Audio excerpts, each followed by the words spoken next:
નડિયાદ કમલમ ખાતે અમૂલનું પ્રેસ કોન્ફરન્સમાં જિલ્લા ભાજપ પ્રમુખનું નિવેદન. માતરના પૂર્વ ધારાસભ્ય કેશરીસિંહ સોલંકી મામલે ભાજપના જિલ્લા પ્રમુખ અજય બ્રહ્મભટ્ટનું નિવેદન. પૂર્વ ધારાસભ્ય કેશરીસિંહ સોલંકી ચાલુ સંગઠન પર્વમાં સક્રિય સભ્ય જ બન્યા નથી. જે સભ્ય જ ન હોય તેને સસ્પેન્ડ કરવાનો મતલબ જ નથી. ખેડા જિલ્લા ભાજપ પ્રમુખ અજય બ્રહ્મભટ્ટનું મહત્વનું નિવેદન. આવનારા સમયમાં પૂર્વ ધારાસભ્યને જવાબ આપવામાં આવશે. અમૂલ ડેરીની ચૂંટણી પહેલા અમૂલના શાસકોએ પ્રોગ્રેસ રિપોર્ટ પ્રજા સમક્ષ મૂક્યો. ગુજરાતના તમામ ફેડરેશન કરતા અમૂલે પશુપાલકોને સારામાં સારા ભાવ આપ્યા. ચેરમેન વિપુલ પટેલ. વિશ્વવિખ્યાત અમૂલ ડેરી આજે વિશ્વની નંબર 1 ડેરી છે. ત્યારે અમૂલ ડેરીના વર્તમાન ચેરમેન વિપુલ પટેલે અમૂલ ડેરીનો પ્રોગ્રેસ રિપોર્ટ પ્રજા સમક્ષ મીડિયા દ્વારા મૂક્યો છે. આ તબક્કે વાઇસ ચેરમેન, પૂર્વ ચેરમેન, ડિરેક્ટર સાથે જિલ્લા ભાજપ પ્રમુખ હાજર રહ્યા. એશિયાની નંબર 1 ગણાતી આણંદ સ્થિત અમૂલ ડેરીના રાજકીય સત્તાધીશોએ આજે સોમવાર સાંજે નડિયાદ સ્થિત કમલમ ખાતે એક પત્રકાર પરિષદ યોજી હતી, જેમાં અમૂલના શાસકોએ પ્રોગ્રેસ રિપોર્ટ પ્રજા સમક્ષ મૂક્યો હતો. આ પ્રસંગે અમૂલ ડેરીના chairman Vipul Patel, vice chairman Kantibhai Sodha, અમૂલના ડિરેક્ટર પપ્પુભાઈ પાઠક, જિલ્લા ભાજપ પ્રમુખ અજયભાઈ બ્રહ્મભટ્ટ હાજર રહ્યા હતા. અમૂલના ચેરમેન વિપુલ પટેલે માહિતી આપતા જણાવ્યું કે પશુપાલકોના હિતમાં આ ડેરીએ અસરકારક પગલાં લીધા છે. અમૂલ ડેરીમાં આવતી 1233 મંડળીઓમાં તમામ પશુપાલકોને દૂધના સારામાં સારા ભાવ મળે તેવા પ્રયાસ કરાયા છે. ડેરીના કમિશનમાં પણ વધારો કરાયો છે. વધુમાં તેમણે કહ્યું કે ગુજરાતના તમામ ફેડરેશન કરતાં અમૂલે પશુપાલકોને સારામાં સારા ભાવ આપ્યા છે, તો બીજી બાજુ પશુપાલકોની પરિસ્થિતિ સમજી આજ દિન સુધી દાણના ભાવમાં વધારો કરાયો નથી. વિશ્વવિખ્યાત અમૂલ ડેરી એ આપ સૌ જાણો છો કે દેશની અંદર શ્વેત ક્રાંતિ લાવનાર હોય તો એક અમૂલ છે. આણંદ અમૂલના કારણે શ્વેત ક્રાંતિ આવી અને આણંદ, ખેડા અને મહીસાગર જિલ્લો, જે 3 જિલ્લાની 1200 મંડળીઓ અને લાખો સભાસદોનું જ્યાં હિત સચવાયેલું છે, ત્યારે એ અમૂલની અંદર છેલ્લા 25 વર્ષથી 22 વર્ષની આસપાસ રામસિંહભાઈ ચેરમેન રહ્યા. ત્યાર પછી ભારતીય જનતા પાર્ટીના આદેશ મુજબ માન્ય શ્રી વિપુલભાઈ અને મારી નિમણૂક કરવામાં આવી. રામસિંહભાઈ અને અમારા તમામ બોર્ડના ડિરેક્ટરો સાથે મળી અને મંડળીનું કામકાજ, સંઘનું કામકાજ સારું કર્યું કે જે છેલ્લા 2 વર્ષની અંદર ગયા વર્ષે અમે 535 કરોડ રૂપિયા ભાવફેરની રકમ આપી, જેને બોનસ કહેવાય. એ સભાસદો એનાથી ખુશ છે. સભાસદોના, ગરીબ સભાસદો કે જેને આકસ્મિક મૃત્યુ થાય એમાં આકસ્મિક વીમો અમે 2 લાખ રૂપિયાનો વીમો લીધો. મંડળીઓને ભારણ ઓછું પડે એટલા માટે મંડળીઓને અમે 1200 મંડળીમાંથી 50% મંડળી, 850 જેટલી મંડળીઓને અમે સોલર સિસ્ટમ આપી અને 1200 મંડળીમાં અમે સોલર પૂરું કરવાના છે. એમાં 50% રકમની સહાય અમૂલ ડેરી તરફથી કરવામાં આવશે. અમે 2 વખત દૂધના ભાવ વધાર્યા, પણ 2 વર્ષની અંદર એક પણ વખત અમૂલ દાણનો ભાવ અમે સભાસદોના હિતમાં વધાર્યો નથી. સભાસદોનું હિત સચવાય માટે ચાલુ વર્ષે પણ અમારો ટાર્ગેટ ને લક્ષ્યાંક છે કે 600 કરોડ રૂપિયાનું બોનસ ભાવફેરની રકમ અમારે સભાસદોને આપવી. એ ગઈ વખતે 535 કરોડ આપ્યા હતા, તો આ વખતે અમે 600 કરોડ રૂપિયા આપીએ એમ અમારું બોર્ડ, અમારા ચેરમેન, અમારા રામસિંહ કાકા, અમારા પપ્પુભાઈ તમામના સહયોગથી અમે એ કરવા જઈ રહ્યા છે. નવા પ્લાન્ટોની અંદર વાત કરીએ તો 2 વર્ષની અંદર 1700 કરોડ રૂપિયાના જેટલો અમે નવા પ્લાન્ટો કર્યા. એની અંદર પૂનાની અંદર જે નવો પ્લાન્ટ આઈસ્ક્રીમનો બનાવ્યો, એ પ્લાન્ટ અમારો આજે કાર્યરત છે. અને આંધ્રપ્રદેશની અંદર ચૈતુરની અંદર પણ અમારો એક નવો પ્લાન્ટ થઈ રહ્યો છે. અમેરિકાની અંદર, મિશિગનની અંદર પણ અમારો થર્ડ પાર્ટી પ્લાન્ટ ચાલી રહ્યો છે અને સ્પેનની અંદર પણ અમે પ્લાન્ટ કરવા જઈ રહ્યા છે. ત્યારે આમ વિસ્તૃતિકરણની વાત કરીએ તો ખાતરજની અંદર પણ અમારો જે પ્લાન્ટ છે એને વિસ્તૃતિકરણ કર્યો, મોગરમાં કર્યો, આણંદમાં કર્યો. આમ ઉત્તરોત્તર પ્રગતિ અમૂલની વર્ષોથી થતી આવી છે, પણ અમે કરતો, પણ આ બધાના સહકારથી 2 વર્ષથી ખૂબ સારી પ્રગતિ થઈ છે. અને અમારું જે કોઈ આજે દેવું પણ નથી. અમારી ફિક્સ ડિપોઝિટ પણ 250-300 કરોડ રૂપિયા જેટલી અમારી ફિક્સ ડિપોઝિટ છે. અને સંઘની પાસે, ફેડરેશન પાસે પણ અમારે પૈસા લેવાના છે. એટલે અમારે અત્યારે આર્થિક પરિસ્થિતિની સદ્ધરતા જુઓ તો બધા જ સંઘો કરતાં સારામાં સારી પરિસ્થિતિ ખેડા જિલ્લા સંઘની છે.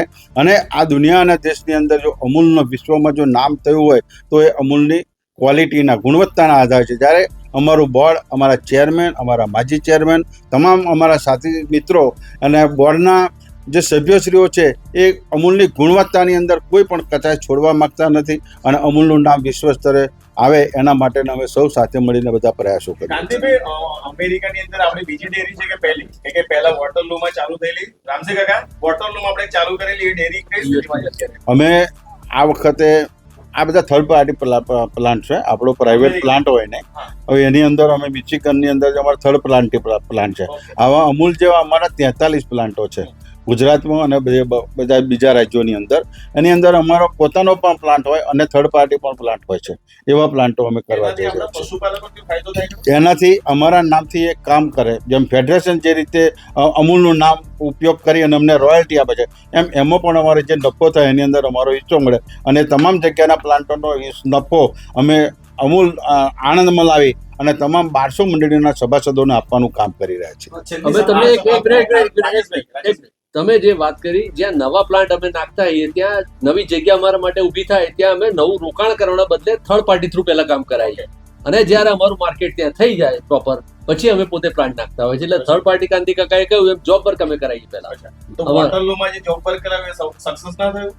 અમૂલ ડેરીનું 20 વર્ષથી નેતૃત્વ રામસિંહ કાકાએ કરેલું છે, જેનું આગળનું કામ વિપુલભાઈએ સંભાળ્યું છે. બંને ખેડા જિલ્લાના છે અને અમૂલની 3 જિલ્લાની ડિરેક્ટરોની જે વ્યવસ્થા છે એમાંથી આજે ખેડા જિલ્લાના 2 લોકો એમણે કરેલા 22 વર્ષના કામોની વાત આપને કરવા માટે ખેડા જિલ્લામાં આ પ્રેસ કોન્ફરન્સ રાખવામાં આવી છે. અજયભાઈ, શિસ્તબદ્ધ પાર્ટીની અંદર ભાજપના જ પૂર્વ ધારાસભ્ય દ્વારા જે ટીકા ટિપ્પણી ફેસબુકની ઉપર કરવામાં આવે છે, ખૂબ ચોંકાવનારી ટીકા ટિપ્પણીઓ હોય છે. તમારા લેવલે પ્રદેશ લેવલે કઈ જાણકારી આપવામાં આવે છે અથવા કોઈ પગલાં ભરાશે ખરા? ભારતીય જનતા પાર્ટીનો એક સંગઠનનો ક્રમ છે કે લોકશાહી વાળી પાર્ટી છે ને દર 6 વર્ષે એમાં સંગઠન પર્વ થતું હોય છે. પહેલા એમાં પ્રાથમિક સદસ્ય, ત્યારબાદ સક્રિય સદસ્ય અને ત્યારબાદ વિવિધ સંગઠનના પદોની ફાળવણી થતી હોય છે. જિલ્લા પ્રમુખ ખેડા તરીકે મારે ધ્યાનમાં એવું ચોક્કસ છે કે કેસરીસિંહ એ ભારતીય જનતા પાર્ટીના સક્રિય સભ્ય આ વખતે બન્યા નથી. જ્યારે જે સભ્ય બન્યા જ ન હોય તેને સસ્પેન્ડ કરવાનો કોઈ પ્રશ્ન રહેતો નથી. અજયભાઈ, ગઈકાલે તમે CR પાટીલના બદલે આજે કોન્ફરન્સ કરી, શા માટે? અમૂલની ચૂંટણી પણ આવી રહી છે અને અમૂલમાં ભારતીય જનતા પાર્ટીએ જે નરેન્દ્રભાઈ અમિતભાઈના ઉદ્દેશોને સિદ્ધ કરવા માટે કામ કર્યું, જેમ કે જળ સંચય માટે 1200 મંડળીના ધાબા પર વરસાદનું સીધું પાણી જમીનમાં ઉતારવાનું કામ અત્યારે ટેન્ડર પ્રક્રિયાથી ચાલુ છે. 1200 મંડળીના ટેરેસ પર સોલર સિસ્ટમની વ્યવસ્થા અમૂલે કરી છે. મંડળી સશક્ત બને, સભાસદોનું કામ વધુ સારું થાય અને એ લોકોને વધુમાં વધુ ફાયદો મળે, એવા બધા જ ઉદ્દેશથી દરેક સ્તરે કામ કરવામાં આવી રહ્યું છે. હાલમાં હમણાં પપ્પુભાઈએ કહ્યું એમ બાયોગેસનું પણ કામ શરૂ કરીને પશુપાલકોની આવક વધારવાનો એક નવો આયામ પણ શરૂ કરવા માટે ભારતીય જનતા પાર્ટી જઈ રહી છે. માનવ જીવનના દરેક તબક્કે જે રીતે સશક્ત જીવન જીવવા માટે ભારતીય જનતા પાર્ટીની સરકારો મહેનત કરે છે, તે જ રીતે અમૂલના આ 4 માધાંતાઓ પણ એ જ લાઈન પર અમૂલ ડેરીમાં કામ કરી રહ્યા છે. એ આપના માધ્યમથી સમગ્ર 3 જિલ્લાની જનતાને અમે બતાવવા માંગીએ છીએ. એનું મૂળ કારણ એ છે કે અમૂલ એ વિશ્વમાં એ વિશ્વાસનું નામ છે. એ અમૂલના નામથી પશુપાલકોને ફાયદો થાય છે. એ લોકોની આવકને કે અમૂલ ડેરીને નુકસાન કરવા માટે સોશિયલ મીડિયા દ્વારા માધ્યમથી કોઈ ક્ષુલ્લક પ્રયત્ન કરે તો એને આપણે પણ બઢાવો ન આપવો જોઈએ. એ આપણા સૌના હિતમાં છે. અજયભાઈ, એવું કહી શકાય આજની પ્રેસ કોન્ફરન્સ અમૂલની ચૂંટણીની તૈયારીઓને લઈને છે?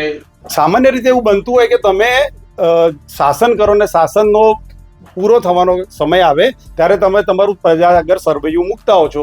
એ પણ તમે આ રીતે ગણી શકો, પરંતુ અમારા માટે આ એક સતત ચાલતો પ્રોગ્રેસ રિપોર્ટ છે. આ રિપોર્ટ અમે તમને આવતા 5 વર્ષના અંતે પણ આપવા માટે આ જ ફોરમમાં બેઠા છે. અજયભાઈ, કેસરીસિંહ ભાજપના સભ્ય નથી, તો આ પ્રકારનો માધ્યમતાઓની ઉપર જે આક્ષેપ કરવામાં આવે છે, ચોર શબ્દનો પ્રયોગ કરવામાં આવે છે, તો કોઈ ફોજદારી કાર્યવાહી કરવામાં આવશે ખરી? તમારી ચેનલ સામે પણ ઘણા આક્ષેપો થતા હશે. દરેકને કઈ રીતે જવાબ આપવો એમ તમારી પર ડિપેન્ડ હોય છે. એમ અમે એનો ચોક્કસ સમય ઉત્તર આપીશું. અજયભાઈ, ખાસ કરીને આવનાર સમયમાં જે રીતે જિલ્લા પંચાયતની ચૂંટણીઓ અને જે સ્થાનિક સ્વરાજની ચૂંટણીઓ આવી છે તે વિશે શું કહેશો? ખાસ કરીને સ્થાનિક સ્વરાજની ચૂંટણીમાં 5 નગરપાલિકા અને 2 તાલુકા પંચાયતની ચૂંટણી આવી રહી છે. મારા ધ્યાનમાં છે ત્યાં સુધી મને હજુ ચોક્કસ માહિતી નથી, પરંતુ જિલ્લા પંચાયતની ચૂંટણી કદાચ ન પણ આવે, પણ 5 નગરપાલિકાની ચૂંટણીમાંથી 4 નગરપાલિકા એ ભારતીય જનતા પાર્ટી પાસે નથી. માત્ર અમદાવાદ નગરપાલિકા ભારતીય જનતા પાર્ટી પાસે હતી. 2 તાલુકા પંચાયત કઠલાલ ને કપોડનમાં, કપોડન તાલુકા પંચાયત ભાજપ પાસે નથી ને કઠલાલ તાલુકા પંચાયતમાં ભાજપની બહુમતી હતી. આ વખતે અમારો એવો નેમ છે કે અમે 7 પેટા ચૂંટણીમાં ભારતીય જનતા પાર્ટીનો ભગવો લહેરાઈશું. અજયભાઈ, કેસરીસિંહે સ્પષ્ટ ચેલેન્જ આપી હતી ભાજપને કે આ વખત જિલ્લા પંચાયતની ચૂંટણીમાં એમની જે સીટો છે ત્યાં ભાજપના ચિહ્ન વગર અપક્ષ એમની સામે લડી બતાવે. જો તેઓ હારી જશે તો ભાજપ કાર્યાલય કમલમમાં બધાને પાણી પીવડાવશે. શું તેઓ ભારતીય જનતા પાર્ટીના નિશાન વગર વિધાનસભા લડ્યા? હા, એનો જવાબ છે. સોલંકી દ્વારા એક ફેસબુકમાં પોસ્ટ મૂકવામાં આવી છે તમારા લોકોનો એક ફોટો પ્રદેશ પ્રમુખ સાથેનો છે, જેની અંદર જે વાત લખવામાં આવી છે તેમાં ક્યાંક ચોર શબ્દનો પણ ઉલ્લેખ કરવામાં આવે છે. તમારા દ્વારા એમની સામે કોઈ કાર્યવાહી કરવામાં આવશે ખરી? ના, અત્યારે તો અમને એમાં કોઈ કાર્યવાહી નહીં કરીએ.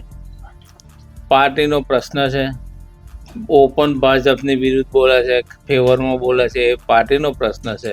અને પાર્ટી જે નિર્ણય લેશે એમને સસ્પેન્ડ કરવા કે રાખવા એ બધો નિર્ણય પાર્ટી કરશે, એટલે અમારે એમાં કંઈ કહેવા જેવું નહીં. વિપુલભાઈ, જો વાત કરવામાં આવે તો જે રીતે અવારનવાર જે કેસરીસી દ્વારા જે આક્ષેપો કરવામાં આવે છે, પહેલા અમૂલ પર આક્ષેપ કરવામાં આવ્યો, ત્યારબાદ તાલુકા સંગઠન, જિલ્લા સંગઠન અને કેડીસીસી નો પણ પ્રશ્ન જે રજૂ કરવામાં આવ્યો, એ વિષય પર તમે શું કહેશો? એ વિશે ભાઈ એમને જે યોગ્ય લાગ્યું એ એમણે કહ્યું. હવે એના જવાબમાં પાર્ટી જે કંઈ કરે, એક્શન લે, પગલાં લે શિક્ષાત્મક, પરંતુ એના પરથી જાણવા મળશે કે એવું શું કરશે. અમે અમૂલના ચેરમેન બન્યા, કેટલો વિકાસ કર્યો શું? અમૂલના ચેરમેન થયા પછી પહેલું મેં ડેરીઓનું કમિશન વધાર્યું કે ડેરીઓને જેટલા લીટર દૂધ થતું હતું એના 25 પૈસા આપતા હતા તે વખતે, નિભાવ ખર્ચ, કે ભાઈ પટાવાળો રાખ્યો હોય, પોતાવાળો રાખ્યો હોય, ધોનારો રાખ્યો હોય, આ બધાના 25 પૈસા 1 લીટરે આપતા હતા. મારા આવ્યા પછી મેં એના 85 પૈસા કર્યા, જેથી એમનું ભારણ ઘટે અને દૂધ મળે એમાં ફાયદો કરે. ત્યારબાદ અમે પશુપાલકોનું હિત જોયું. એ ગરીબ બિચારા દૂધ કઈ ઘાસ એનું ખેતરમાં જાય, પોટલું ચાલ લાવે, એના ભેંસને નહીં રહે અને દૂધ અમારે ત્યાં મોકલે. તો એમાં ઘણી અર્ચના આવતી હતી. તો એ મુશ્કેલીઓ દૂર કરી અને અમે સારામાં સારા દૂધના ભાવ, જે ગુજરાતના બધા ફેડરેશનો કરતા છાતી ઠોકીને કહે છે કે સારામાં સારા ભાવ અમે આપીએ છીએ. અને બીજું, કતાર મોંઘવારીના ટાઈમે ઘાસચારો, દાળના ભાવ આસમાન અડી રહ્યા છે. તે ટાઈમે દર વખતે દૂધના ભાવ વધારતા હતા, દાળના ભાવ વધારતા હતા. અમે એક વખત હજુ દાળના ભાવ વધાર્યા નહીં. ખાલી ને ખાલી પશુપાલકને યોગ્ય લાગે, જેમ નરેન્દ્ર મોદી એમ કહેતા ખેડૂતોની આવક બમણી કરવી છે, એમ મારું પણ વિઝન છે કે પશુપાલકની આવક બમણી કરવી. વિપુલભાઈ, પહેલા ફેડરેશન દ્વારા દૂધ વેચાણના ભાવ નક્કી થતા હતા, હવે સેન્ટ્રલી કેમ નથી થતું? હવે ઘણી મુશ્કેલીઓ પડતી હતી. એમાં કયા પ્રકારની એવું નહીં, ફેડરેશન જે અમલ હોય, ફેડરેશનમાં શું થાય છે, બધી જગ્યાએ સર્વે થાય છે. બધી જગ્યાએ ઓલ ઇન્ડિયામાં, બીજા બધા પ્રાંતોમાં, બીજા બધા આઉટ ઓફ કન્ટ્રીમાં બધી જગ્યાએ સર્વે થતા એમને યોગ્ય લાગે તો એ વધારી શકે છે અને અમારી સંમતિ પણ લે છે. ઓકે, હવે જે કોઈ પ્રશ્ન રામસિંહભાઈ નાખો.